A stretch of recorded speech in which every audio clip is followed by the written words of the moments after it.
예수님은 기도하셨다. 그러면 우리는 기도 안 해도 돼요. 이게 말 하나가 이렇게 큰 차이가 있어요. 예수님은 기도하셨다. 그 말은 예수님만 기도하신다 이 말이에요. 그런데 예수님도 기도하셨다. 그러면 우리도 기도해야 함을 말하시는 거예요. 예수님은 끊임없이 우리에게 기도하라 하셨어요. 그리고 친히 인류 역사상 손에 꼽을 만큼 시간으로 따지면 예수님보다 분명히 좋게 더 기도하는 사람이 있었을 거라고 봐요. 이를테면 인도의 선교사 하이드 같은 사람은 더 오래 살았기 때문에 시간적으로 볼 때 예수님보다 더 많이 기도한 사람이 있을 수 있었을지 모르겠어요. 그러나 예수님만큼 처절한 기도를 한 분은 많지 않아요. 예수님도 기도하셨다. 그러면 여기서 예수님이 과연 무슨 기도를 하셨는가 라고 하는 궁금증보다 우리를 더 궁금하게 만드는 것은 예수님마저도 기도하셔야만 했는가 하는 거예요. 우리가 흔히 기도는 무언가 부족한 존재가 어떤 것을 구할 때 하는 것이라 이렇게 생각할 수 있어요. 그렇기 때문에 예수님은 사실은 이 땅에 사시는 동안 기도하실 필요가 없는 것처럼 보이잖아요. 기도는 병든 사람이 하는 거예요. 기도는 약한 자가 하는 거예요. 그래서 우리가 뭘 달라 하잖아요. 문제가 생겼을 때 기도합니다. 무언가를 결정할 때 실수하지 않기 위하여 기도하잖아요. 우리에게 장벽이 있을 때 기도할 거 아니에요. 자식이 속았을 때 기도하고 관계가 나빴을 때 기도하고 우리가 뭔가 답답한 일을 만났을 때 기도할 거 아닙니까? 근데 예수님은 왜 기도하셨냐 이 말이에요. 예수님은 기도하는 대신에 해결하면 돼요. 그렇죠? 우리는 해결할 수 없기 때문에 기도하는 거야. 내배로 난 자식도 마음대로 안 돼요. 그러니까 기도하는 거예요. 그러니까 기도해. 돈이 있어도 집을 짓는데 집이 내 뜻대로 안 지어져요. 돈이 있는데. 그래서 기도하는 거예요. 그런데 예수님은 기도할 필요 없잖아요.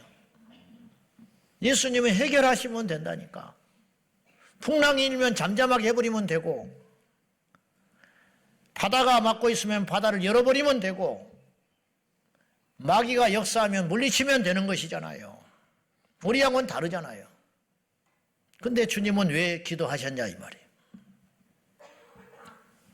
심지어 우리 주님은 기도하실 뿐만 아니라 이 겟세마네 동산에서 기도하시기 직전에 어떤 상태였다고 오늘 성경은 이야기하냐면 37절 한번 봐요. 다 같이 시작. 세베대의 두 아들을 데리고 가실새 고민하고 슬퍼하사. 우리 주님이 고민하고 슬퍼했대요. 어울립니까? 하나님이 고민한다. 하나님이 슬퍼했다. 왜 그런가? 이유가 있어요. 히브리서 5장 7절 다 같이 시작. 그는 육체에 계실 때에 자기를 죽음에서 능히 구원하실 이에 심한 통곡과 눈물로 간구와 소원을 올렸고 그의 경외하심을 인하여 들으심을 얻었느니라. 자, 이 장면이 히브리서 기자가 예수님께서 겟세마네 동산에서 처절하게 기도하시는 장면을 한 절로 요약한 거예요. 그는 육체에 계실 때에 심한 통곡과 눈물로 간구와 기도와 소원을 올렸고 그의 경외하심으로 인하여 하나님께로부터 들으심을 입었다. 자, 그는 육체에 계실 때에 육체를 갖고 계셨기 때문에 그는 피곤하고 고민하시고 슬퍼하시고 아파하시고 예수님의 십자가는 우리가 달린 것과 똑같이 아픔을 느끼신 사건이에요. 예수님도 피곤하면 주무셨고 예수님도 밥을 안 드시면 굶주리셨고 그러니까 40일 광야에서 금식하신 것이 우리와 똑같은 금식이에요. 주님은 배가 안 고프셨을 것이다. 이단이 이단. 영지주의자들이라고. 예수님이 십자가에 달리실 때 그 아픔은 인간이 아니셨으니까 우리가 당하는 아픔 정도하고는 아닐 것이다. 이게 이단이라고, 이단. 예수님은 우리가 찔리고 상하고 아픈 것과 똑같이 십자가에서 고통을 당하셨다라는 거예요. 왜냐? 육체에 계셨기 때문에. 주님이 왜 기도하셨느냐? 육체에 계셨기 때문에 기도해야만 하셨다라는 거예요. 그러면 이 육체 덩어리인 우리는 얼마나 더 기도해야 되겠냐 이 말이에요. 그러므로 누군가 기도하지 않는다는 것은 아주 교만한 생각, 교만한. 평안하기 때문에 기도할 필요가 없다. 나는 형통하니까 기도할 필요가 없다. 혹은 나는 누군가 나를 위해 기도해 주는 사람이 있기 때문에 기도할 염려가 없다. 혹은 나는 지난날 기도를 많이 써놨기 때문에 지금은 기도를 그렇게까지는 안 해도 된다라고 하는 생각은 얼마나 잘못된 생각이냐. 그 소리는 육체를 떠났다면 우리가 천국 가면 기도할 필요 없어요. 천국 가면 찬양만 남는 거예요. 천국 가면 예배만 드려요. 할렐루야. 좋지요. 기도 안 하니까 좋아. 아이고. 또 아멘 하는 사람이 있네. 천국 가면 기도할 필요가 없을 것 같아. 그리고 계시록에도 보면 찬송만 하는 24장로가 엎드려 그분의 이름을 찬송만 하는 거예요.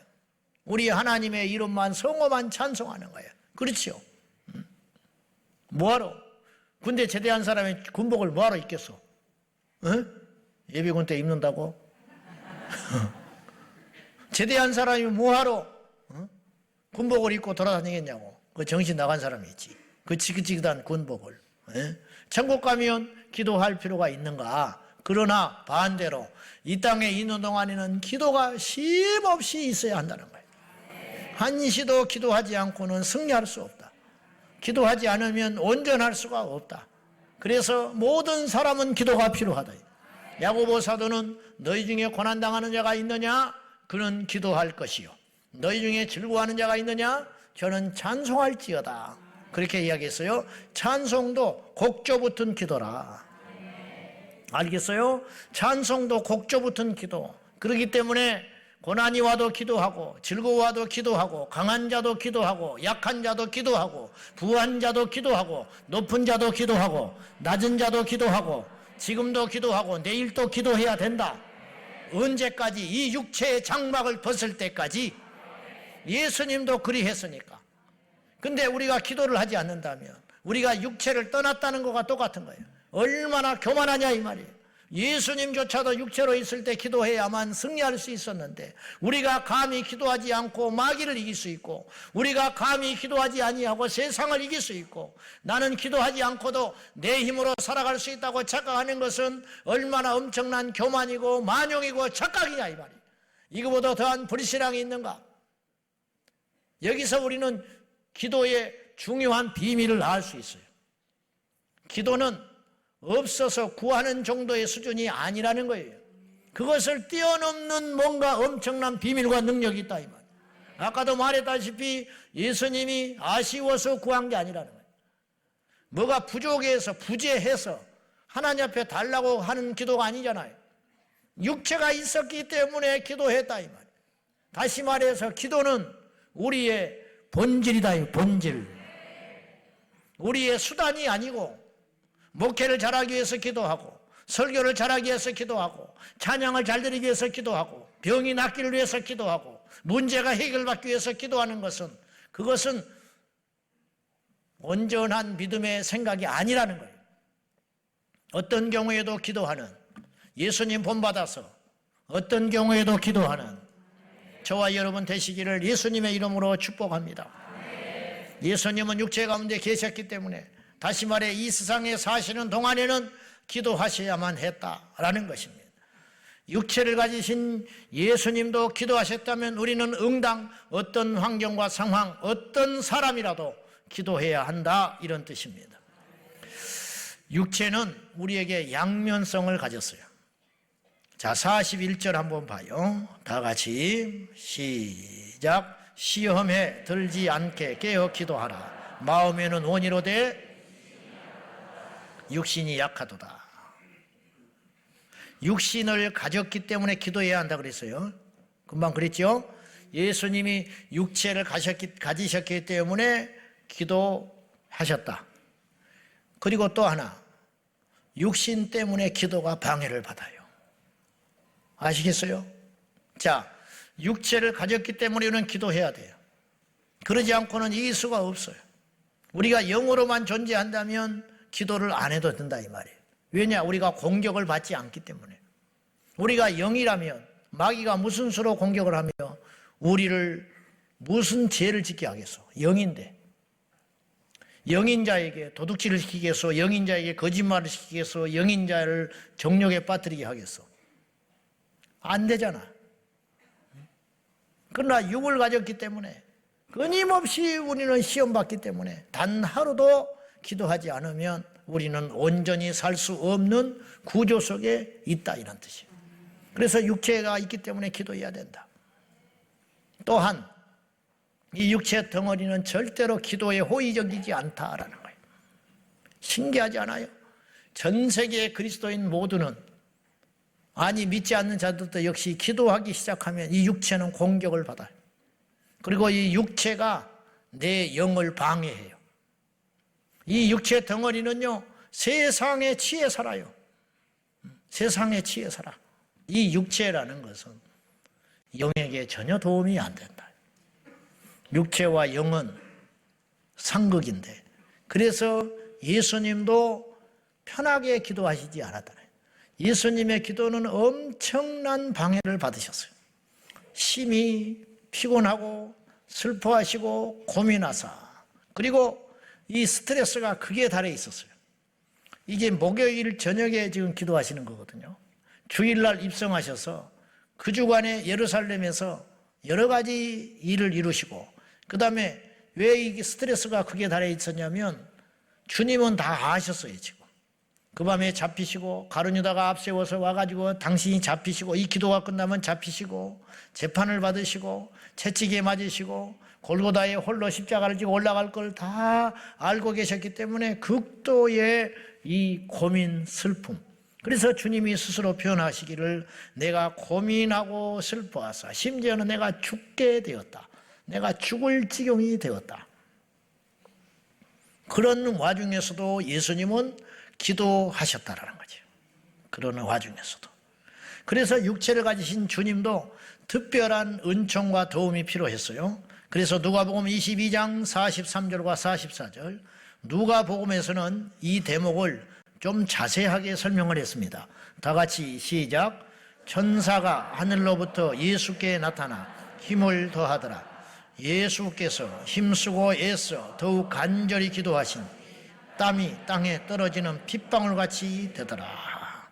이 겟세마네 기도의 장면을 이렇게 좀 더 세밀하게, 누가가 아주 세밀한 분이거든요.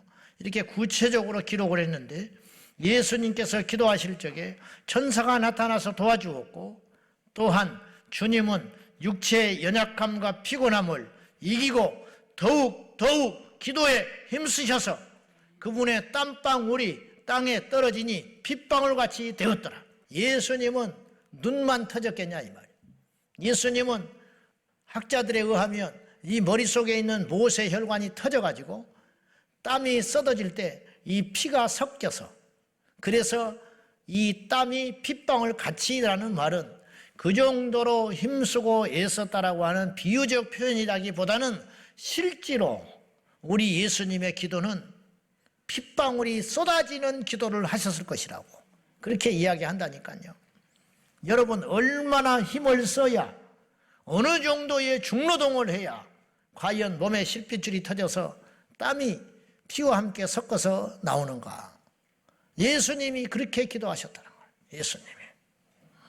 여러분, 평생에 우리가 기도하면서 땀 흘려 봤습니까? 재진이라고 땀 흘리고, 일하느라고 땀 흘리고, 돈 버느라고 땀 흘려 봤지만 예수님께 기도하면서 땀 흘려 봤냐? 찬송할 때는 땀이 나, 박수치고 하니까. 그랬을진 모르나 기도할 때 땀 흘리는 사람이 얼마나 있는가. 주님, 우리가 주님 앞에 갈 때에 우리 성도들 중에 단 한 사람이라도 우리가 하나님 앞에 섰을 때 기도하다가 땀 한 방울 흘리지 못하고 간다면 이게 얼마나 부끄러운 일이냐 이 말이에요. 부끄러운 일인가. 금식을 한번 해보지도 못하고 하나님께 가면 얼마나 부끄러운 일인가. 철야 한번 못 해보고 하나님 앞에 간다는 것은 얼마나 연약하고 할 말이 없는 그리스도인인가. 그런 사람이 수두룩게 율법을 말하는 게 아니라 철야 한번 안 나오고 하나님 앞에 가는 그리스도인이 있어요. 철야를 해야 구원받는 건 아니기 때문에 철야를 안 해도 구원은 받아요. 예수님 믿으면 구원 받으니까 천국 가겠지. 근데 하나님 앞에 가서 무슨 할 말이냐. 예수님은 철야를 하셨는데, 예수님은 굶주리셨는데, 예수님은 땀 흘리고 피 흘리시기까지 기도를 하셨는데 우리는 과연 어떤 기도를 하나님께 드리고 가는가 하는 것이. 예수님은 동일한 기도를 3번이나 하셨어요. 39절, 42절, 44절. 자, 39절만 읽겠습니다. 다 같이 시작. 조금 나아가사 얼굴을 땅에 대시고 엎드려 기도하여 이르시되 내 아버지여 만일 할만하시거든 이 잔을 내게서 지나가게 하옵소서. 그러나 나의 원대로 마시옵고 아버지의 원대로 하옵소서 하시고. 자, 허락하신다면, 원하신다면 이 잔을 내게서 지나가기를 원합니다. 이 잔이 어떤 잔이죠? 고난의 잔. 이 잔이 어떤 잔이죠? 고난을 뛰어넘는 죽음의 잔. 축배의 잔이 아니고 독주. 그래서 마태복음 20장 21절과 22절에서 이미 예수님은 이 잔이 죽음의 잔임을 암시하셨어요. 다 같이 시작. 예수께서 이르시되 무엇을 원하느냐 이르되 나의 이 두 아들을 주의 나라에서 하나는 주의 우편에 하나는 주의 좌편에 앉게 명하소서. 예수께서 대답하여 이르시되 너희는 너희가 구하는 것을 알지 못하는도다. 내가 마시려는 잔을 너희가 마실 수 있느냐. 그들이 말하되 할 수 있나이다. 알고 할 수 있다고 대답한 게 아니에요. 세베대의 두 아들 모친이 나타나서 주님 나라 임할 때에 내 두 아들을 주님의 좌우편에 앉게 해 주십시오. 청탁했어요. 근데 이 어미가 요청하는 하나님의 나라라고 하는 것은, 주님의 나라라고 하는 것은 지상왕국이었어요. 주님의 능력을 보아하니 제가 100% 신뢰합니다. 예수님이 죽은 자를 살리시고 앉은 병 일으키시고 물고기 2마리 떡 5개로 5,000명을 먹이신 걸 보면 주님이 맘만 잡수시면 우리가 로마에서 해방되는 건 식은 죽 먹기와 같습니다. 그러면 이미 해방은 따놓은 당상이고 그 나라가 임할 적에 내 두 자식을 영의정 좌의정 앉혀주시오. 이렇게 청탁한 거예요. 주님이 어이가 없지요. 그러나 말해도 꾸짖어도 알지 못하니 그러면 내가 마시려는 잔을 너희들도 마실 수 있느냐? 그랬더니 마신다고 그랬어. 알고 마신다고 한 게 아니라니까. 예수님 십자가에 죽으시고 성령 받고 이들은 깨달았어요. 그 잔이 어떤 잔인지 알게 됐다고. 이 땅에 크리스찬들이 예수 믿으면 좋은 일만 있는 줄 알아요. 이 땅의 지상 왕국 속에 편안하고 안일하게 살려고 그래.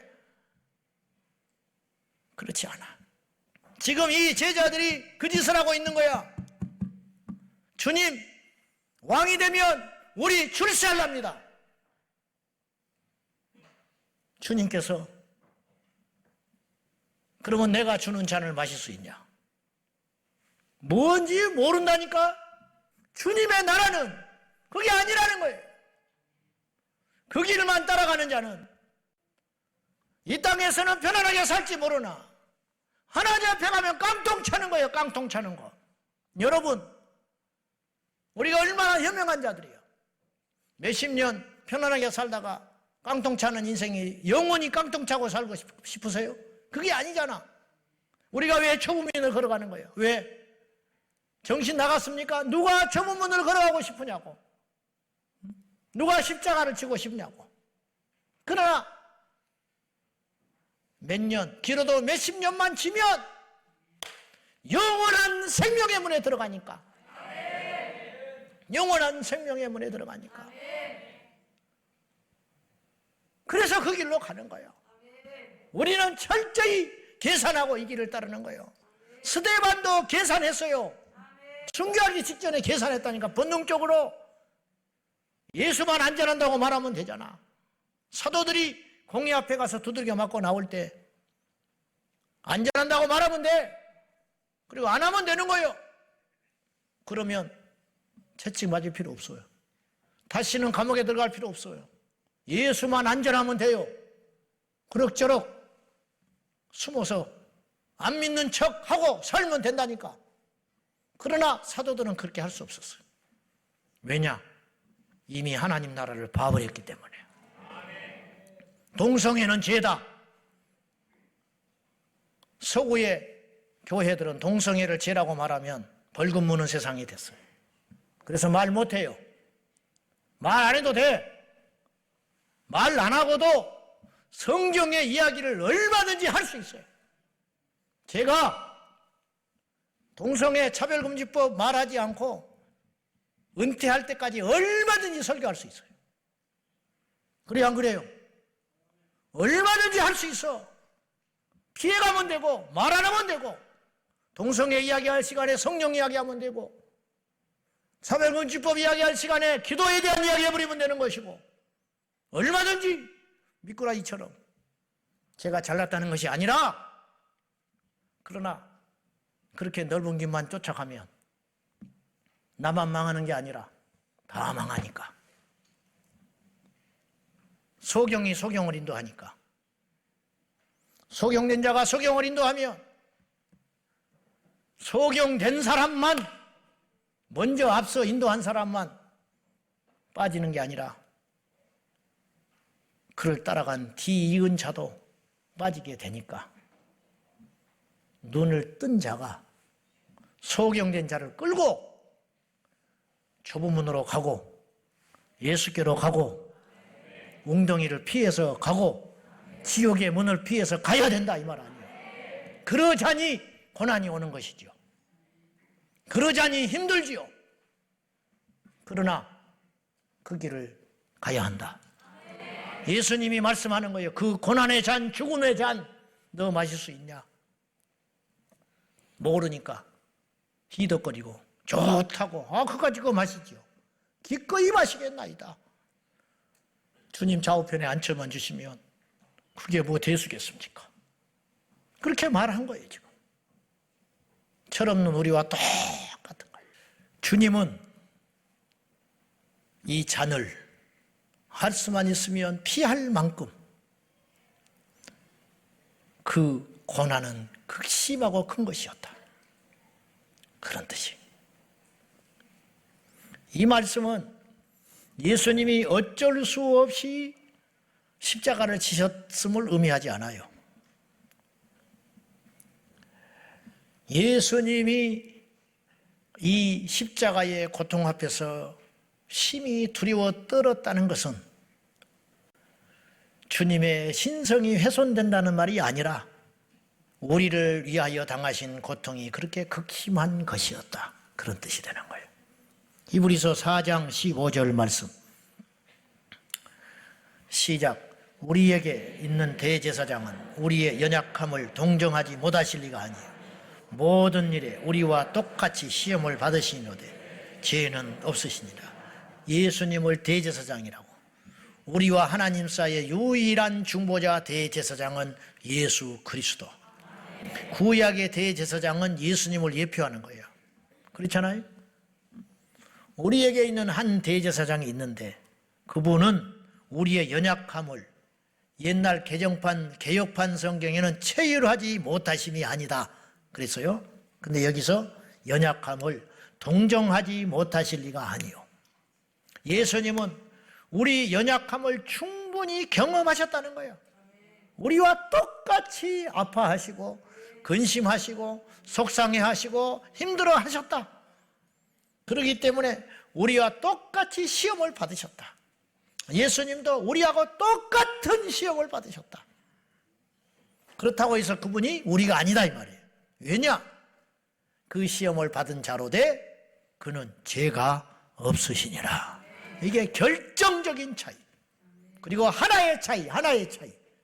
예수님과 우리와 하나의 차이가 있어요. 그건 뭐냐? 그분은 죄가 없으시다. 이게 어마어마하게 큰 차이, 결정적인 차이, 하나님과 피조물인 인간을 가르는 결정적인 차이. 그것이 뭐냐? 그는 죄가 없으셨다.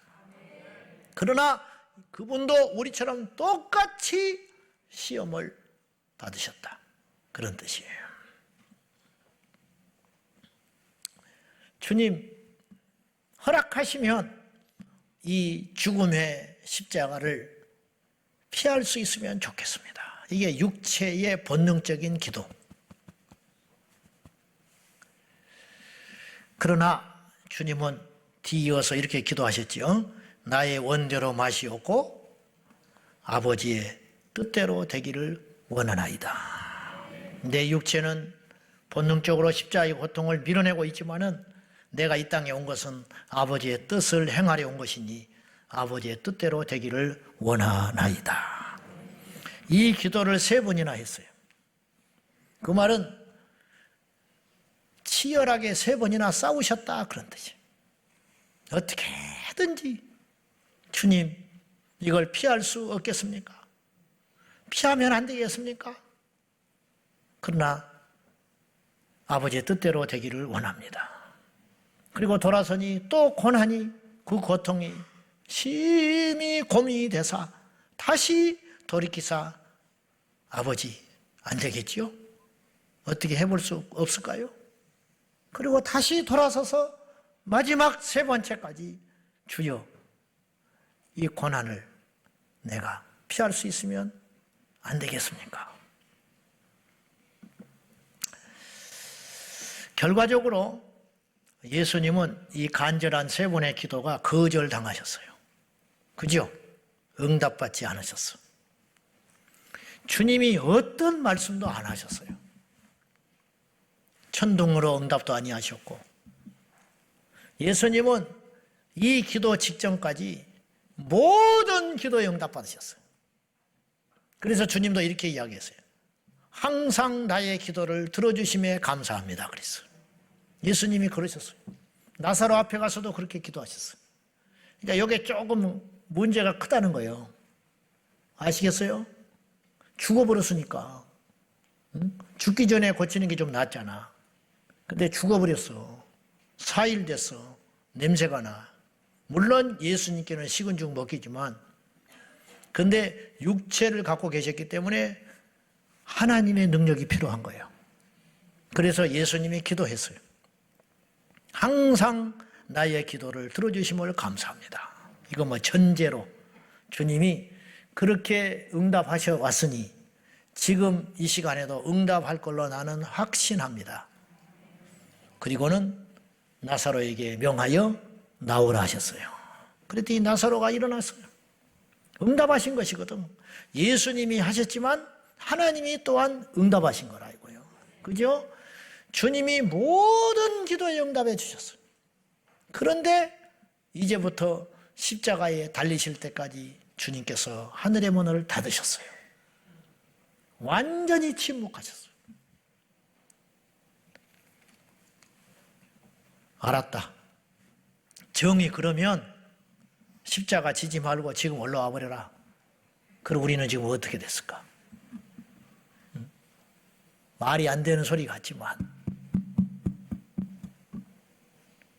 우리 하나님의 사랑이 이렇게 크다 이 말이에요. 응답하셨으면 큰일 났어요. 들어주셨으면 어떡하겠어? 들어주셨으면 어떡하겠냐고.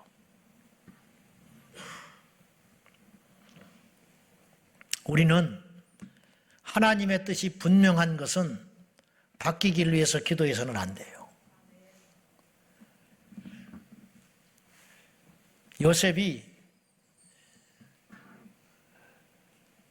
유혹을 받을 적에 주여 이 시험을 이겨내게 해 주십시오. 기도 안 했어요. 행동했어요. 옷자락 던져버리고 가버렸어요. 다니엘이 왕의 진미가 내려올 때 이 시험을 이기게 해달라고 기도하지 않았어요. 뜻을 정했어요. 그 대신 안 먹는다. 기도할 필요가 있다 없다? 없어.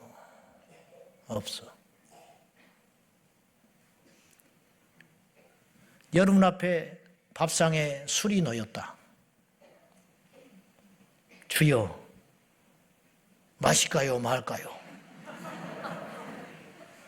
웃기고 있네. 그렇게 기도하는 건 이미 마시고 싶은 거야. 주일인데 교회를 내가 갈까요 말까요?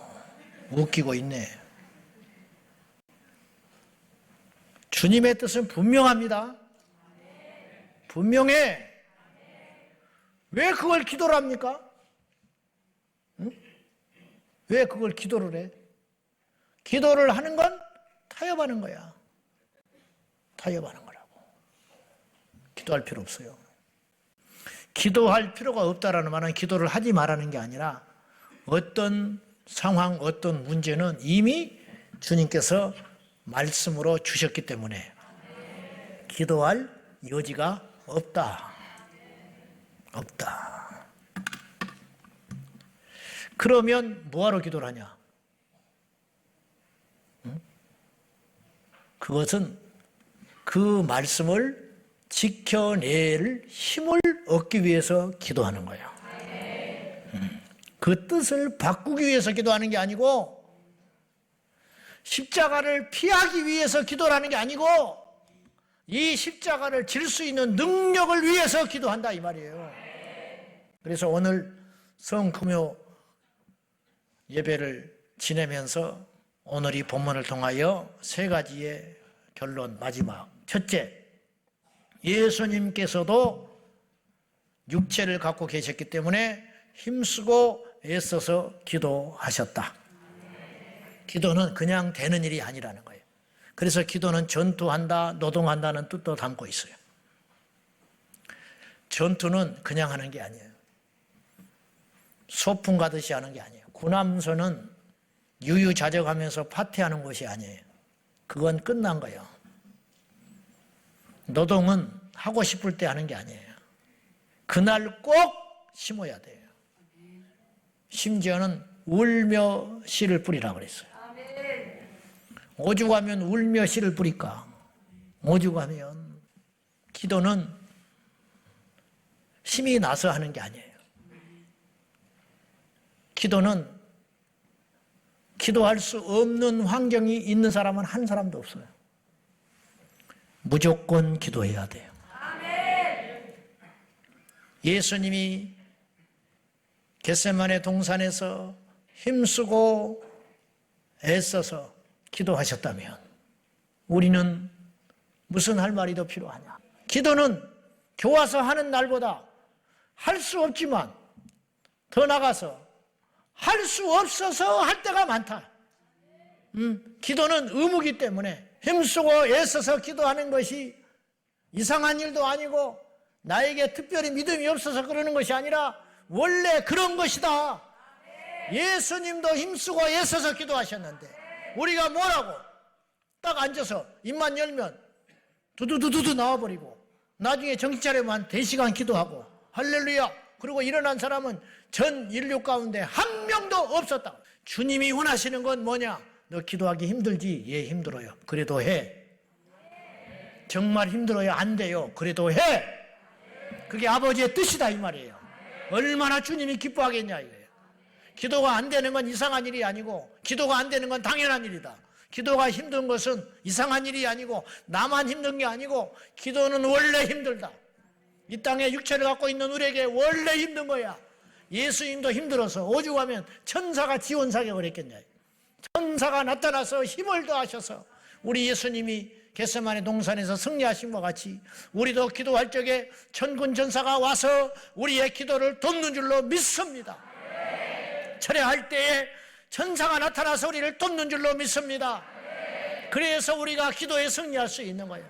그러려면 일단 기도의 자리에 나오고 일단 시간을 채우고 일단 기도가 되든 안 되든 힘쓰고 애써서 무릎을 꿇다 보면 할렐루야 1년 365일을 철회했다고 칩시다.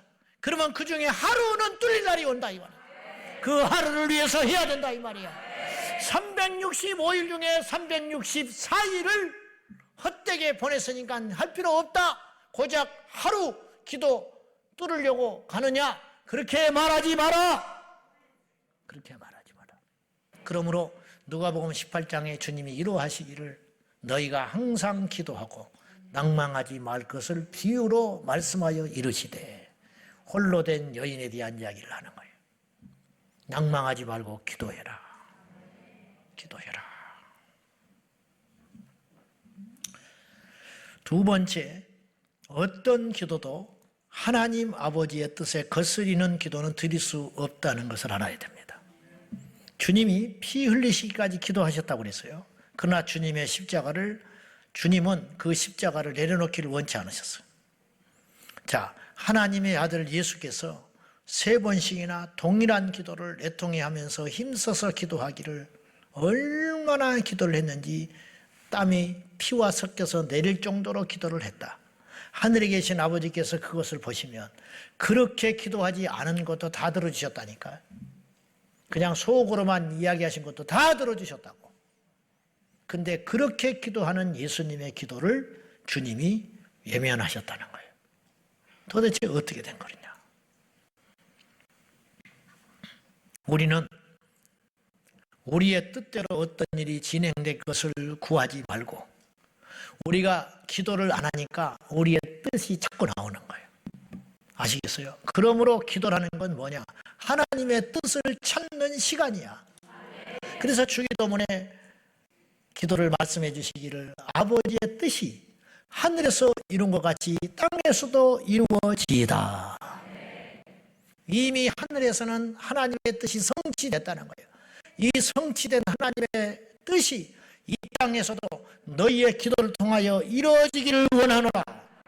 그 아버지의 뜻은 절대로 변하지 않아요. 변할 수 없어. 하나님은 변개치 않는 분이야.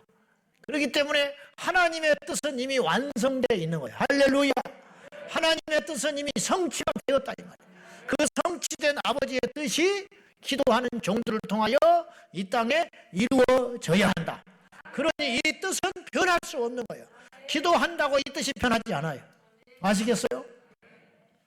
그래서 우리의 진정한 기도의 응답은 내 뜻과 내 욕심이 성취되는 것이 아니라 우리의 기도를 통하여 아버지의 뜻이 우리를 통하여 이 땅에 나타나는 것.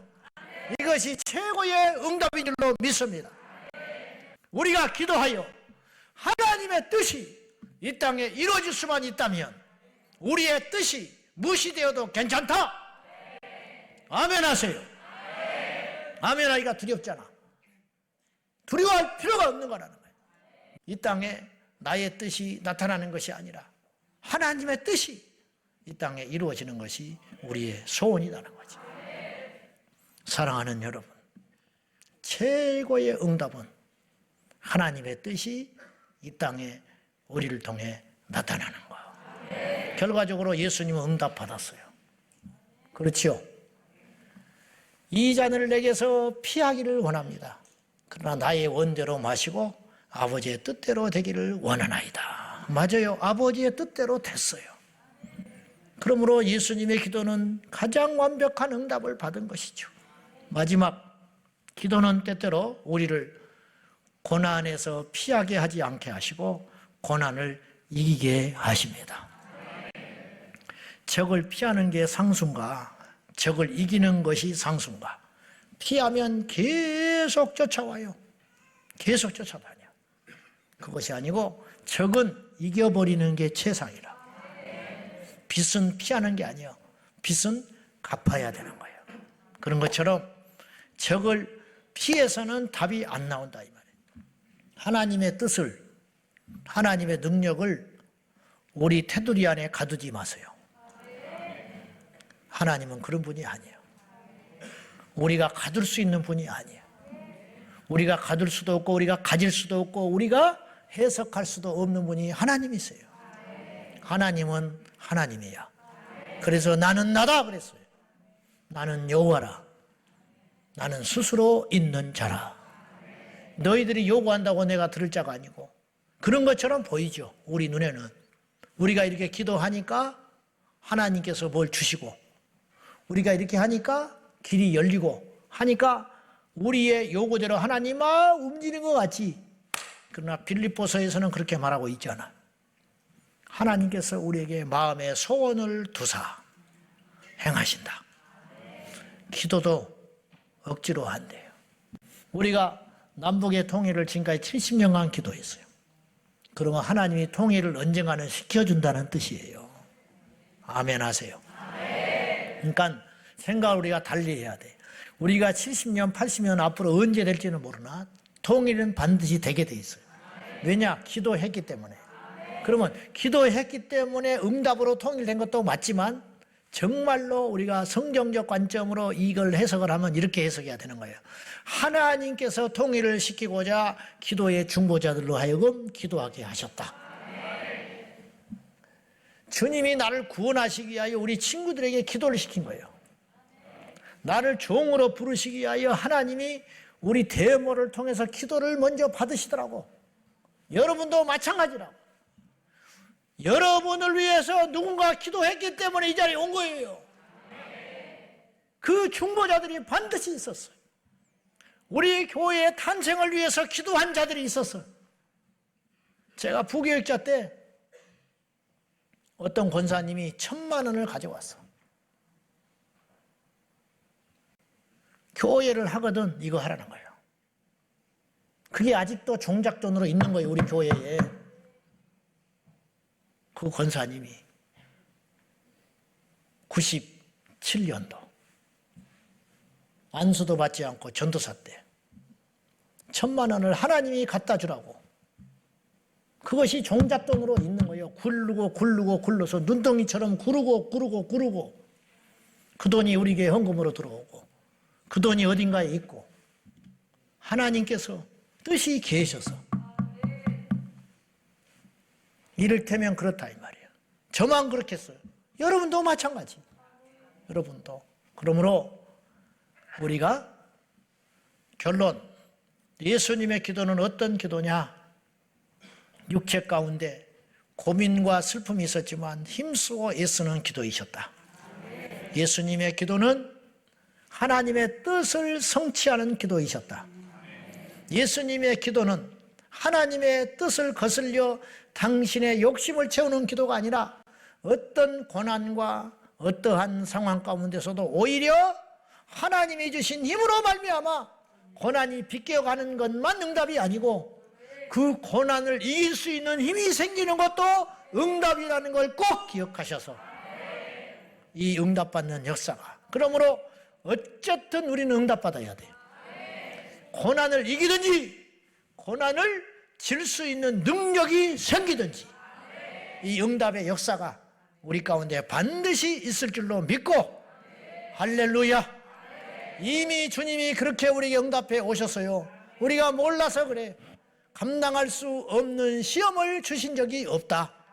힘 주시고 시험 주시는 거예요.